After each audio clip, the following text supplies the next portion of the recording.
Noel Pearson, welcome to 7:30. Thank you, Sarah. You said that reconciliation would be lost if the referendum fails.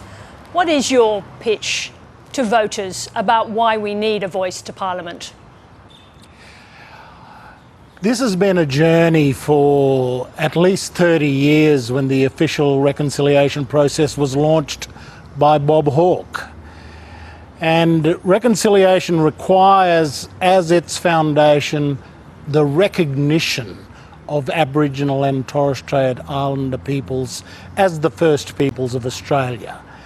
And with the voice we will have recognition and we will have a proper foundation for reconciliation. It's been a long 3-decade journey and we're now in the final straight. I think we're going to get there. I am optimistic. It's been a long road, but I've never been surer that this is the opportunity Australians are going to seize, and it's going to be so crucial to the future. We can't let this slip out of our hands. How do you explain to Australians, without the experience that you have, how a voice will change lives on a practical level? Because the change has to happen at ground zero. It's got to happen in the community. It's got to happen in my hometown. It's got to happen in the communities of Cape York. It's got to happen in Alice Springs. It's got to happen in Yuendamu. If nothing happens at ground zero, this voice will be worthless. It's all about the grassroots and healing the communities, rebuilding the communities, and setting a new future for them. Those local voices are crucial to this, and the local partnerships. The word that's been forgotten here or lost in these debates is ultimately nothing will change until we have a partnership between the government and Indigenous people. And the voice will be at the national level. It will be a partnership between the voice and the national parliament and the voice and the national government of the day, and it's going to be so important to get that partnership right, and it's all about building a new partnership with government that empowers our people to take charge of our destiny in the future. Now, you've said in the past and recently that demands for detail about the voice are essentially divisive, but we did hear the Prime Minister today talking about how local structures, local organisations will feed into the national voice. Is that confusing for people? No, I think there's been a lot of work done by the Calma-Langton report under the previous government. Remember, we spent the best of one term of Parliament, almost 3 years, hammering out a lot of detail in relation to how local structures would build into regional structures and ultimately drive the voice at the national level. A lot of that detail has been hammered out, and reports were provided to the Morrison government.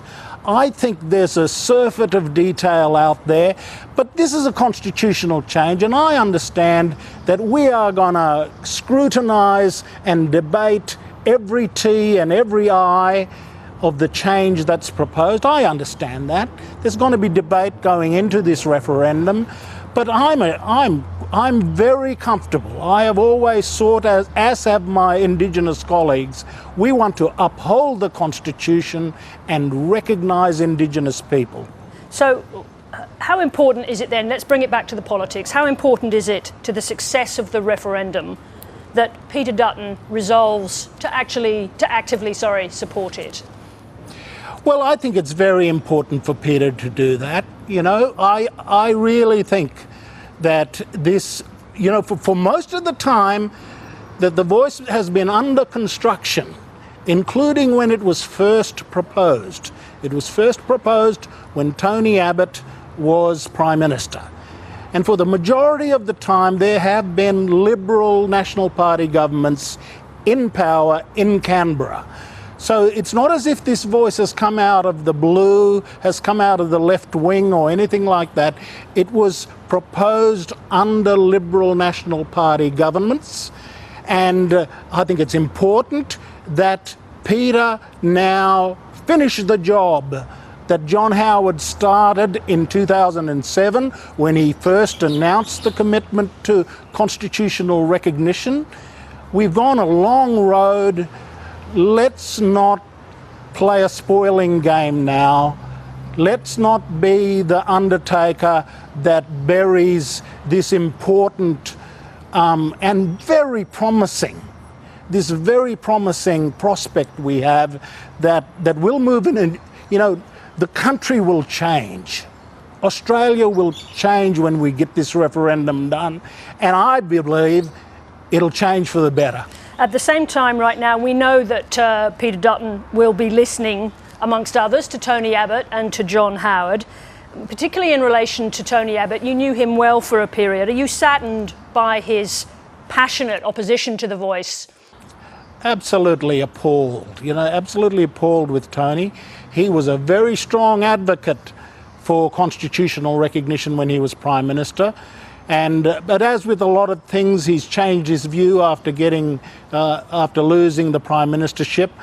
I really think that this kind of reflexive opposition that too many like Tony are adopting in relation to this issue is a travesty for the country. Now is the time for us to come together. Now is the time for us to understand that giving a voice to the First Peoples of the country in relation to matters affecting their destiny is the right thing to do, not just for the present generation, but for the future. And I don't think the practical things that people like Tony have long been concerned about, and Peter Dutton says that he's concerned about, issues of violence, issues of unemployment, issues of children and youth, all of those problems, they cannot be resolved without us getting the voice right. I work day in, day out in the stony fields of Indigenous disadvantage and struggle, and I can tell you that out of all of the work we do, the most help that we can get to get on top of our problems is to have a voice to the government and a voice to the Parliament. It's absolutely crucial. Is that why you say that the voice to Parliament will ultimately also be a voice to the executive government, to the Prime Minister and ministers of the day? Absolutely. It's the executive government that does the day-to-day, week-to-week things that affect people at the community and regional level. It's the business of the executive government that affects people on the ground.